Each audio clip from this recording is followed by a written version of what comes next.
প্রিয় দর্শক, দেখছেন নিকলি সদর এলাকার যে ব্যস্ততম সড়ক রয়েছে সেখানে একটি পাথর বোঝাই ট্রাক খাদে পড়ে গেছে। অর্থাৎ সড়কটি প্রশস্ত ছোট হওয়ার কারণে এই ভারী যানবাহনটি অর্থাৎ ওভারটেকিং করতে গিয়ে আরেকটি জায়গার গাড়িকে এমন অবস্থায় সেটি নিয়ন্ত্রণ হারিয়ে এভাবে খাদে পড়ে যায়।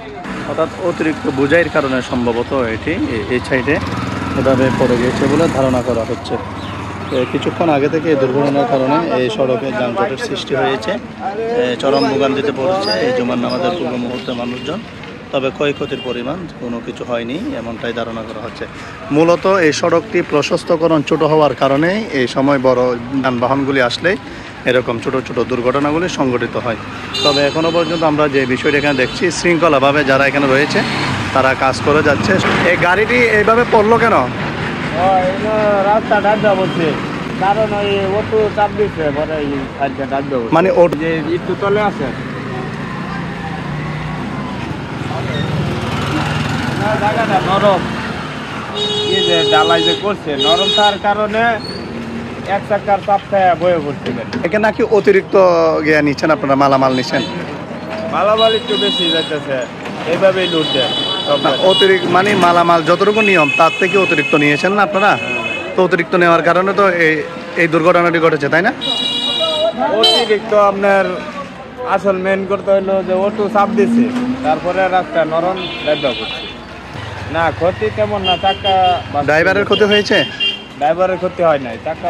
দর্শক, একটু করে যদি আমরা দেখাই, অর্থাৎ সড়কটির পাশে যে সাইড রয়েছে সেখানে বৃষ্টির কারণে এবং এই জায়গাতে মাটিগুলি নরম রয়েছে, যার কারণে একটি অটোরিকশাকে ওভারটেকিং চাপ মানে অটোরিকশাকে রক্ষা করতে গিয়েই মূলত আমরা তাদের ভাষ্যমতে অটোরিকশাটি চাপা দেওয়ার কারণে মূলত এই ট্রাকটি যখন একটি সাইডে চলে যায় তখনই ভারী এই যানবাহনটি চাপা পড়ে এভাবে খাদে পড়ে যাওয়া। আমরা যদি একটু ওদিক থেকে দেখাই, তাদের কর্তৃপক্ষের যে দাবি, তারা পাথর বোঝাই ট্রাকটি সম্ভবত সরকারি কাজে যাচ্ছে না, এগুলি সরকারি কাজে যাচ্ছে না, রাস্তার কাজে।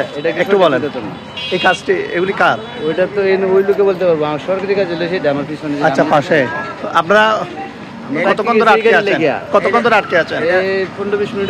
15-20 মিনিট পর্যন্ত আটকে আছেন।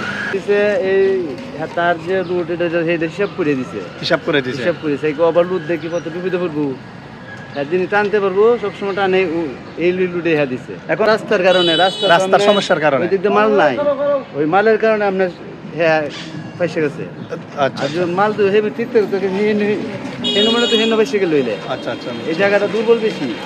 দর্শক, এই সড়কের যে পাশে রয়েছে এই সড়কটিতে অর্থাৎ যে রক্ষণাবেক্ষণ করেছে গত কয়েকদিন আগে এই সড়কটি মেরামত করেছিল, সেই জায়গাটিতে অতিরিক্ত অর্থাৎ মালামাল কম দেওয়ার কারণে, যার কারণে এখানে নরম রয়েছে, যার কারণে এই ট্রাকটি যানবাহনটি আপনারা যেটি দেখছেন পাথর বোঝাই ট্রাক, সেই ট্রাকটি সেদিকে অর্থাৎ চাপা পড়ে যাওয়ার কারণে গর্তের সৃষ্টি হয়ে খাদে পড়ার প্রস্তুতি নিয়েছে। তবে কারো কোনো ক্ষয়ক্ষতি হয়নি।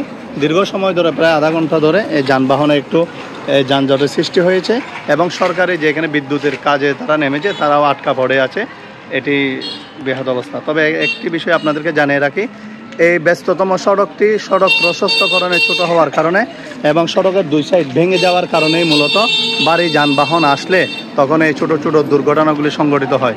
তবে এটি বড় ধরনের দুর্ঘটনার থেকে রক্ষা পেয়েছে এই যানবাহনটি। পাশে যে যানবাহনগুলি আসে তারা আস্তে আস্তে মানে একে অপরকে ওভারটেকিং করে আসতে সময় যাচ্ছে, অপরদিকে যানজটে চরম ভোগান্তিও দেখা যাচ্ছে। আচ্ছা, চাপিয়েছিলেন না, জায়গাটা নরমের কারণে জায়গায় নিয়ে যাচ্ছেন এগুলো এই যে সামনে ব্রিজের কাজের, সামনে ব্রিজের সরকারি কাজ। জি জি, সরকারি। আচ্ছা দর্শক, এগুলিও সরকারি কাজে মালামালগুলি নিয়ে আসা হচ্ছে মূলত। এখন ড্রাইভারের ভাষ্যমতে তিনি বলছে চাকাটি পাঞ্চার হওয়ার সময় হয়েছে, যার কারণে এটি এক্সাইড করতে গিয়ে মাঠে অর্থাৎ রাস্তাটি নরম হওয়ার কারণে মূলত গত 2-3 দিন বৃষ্টিও হয়েছে, সেখানে গর্তে আপনার চাপা পড়ার কারণে গাড়িটি কাত হয়ে আছে এভাবে, যার কারণে এই দুর্ঘটনাটি হয়েছে। আশা করি এই সড়কটি যারা সংশ্লিষ্ট কর্তৃপক্ষ রয়েছেন, সড়ক প্রশস্তকরণে যদি ওভারটেকিংয়ের জন্য দুটি বড় গাড়ি যদি আসা হয় তাহলে একটির সাথে একটিকে ওভারটেকিং করতে অনেক ঝুঁকি রয়ে যায়। ওই ঝুঁকির মধ্যে কিন্তু ছোট ছোট দুর্ঘটনাগুলি সংঘটিত হয়। আশা করি এই সড়কটি যদি আরেকটু বড় অর্থাৎ সড়কের দুই সাইড রয়েছে, যদি সরকারি জায়গা না থাকে তাহলে অধিগ্রহণ করে হলেও এই সড়কটিকে যদি 2 লাইন বা 1 বাই 1 করা হয়, তাহলে পর্যটন নগরী এলাকাটি আরও সৌন্দর্য হবে এবং পাশাপাশি এই সমস্ত দুর্ঘটনা থেকে তারা রক্ষা পাবে। একটি জরুরি রোগী অ্যাম্বুলেন্স নিয়ে আসা হয়, সেও চরম দুর্ভোগে পড়বে। হয়েছিলাম নিকলি উপজেলা স্বাস্থ্য কমপ্লেক্সের সামনে থেকে। পরবর্তী আবারও যে কোনো বিষয় নিয়ে যুক্ত হবে। তখন ভালো থাকুন, সুস্থ থাকুন। ধন্যবাদ সকলকে।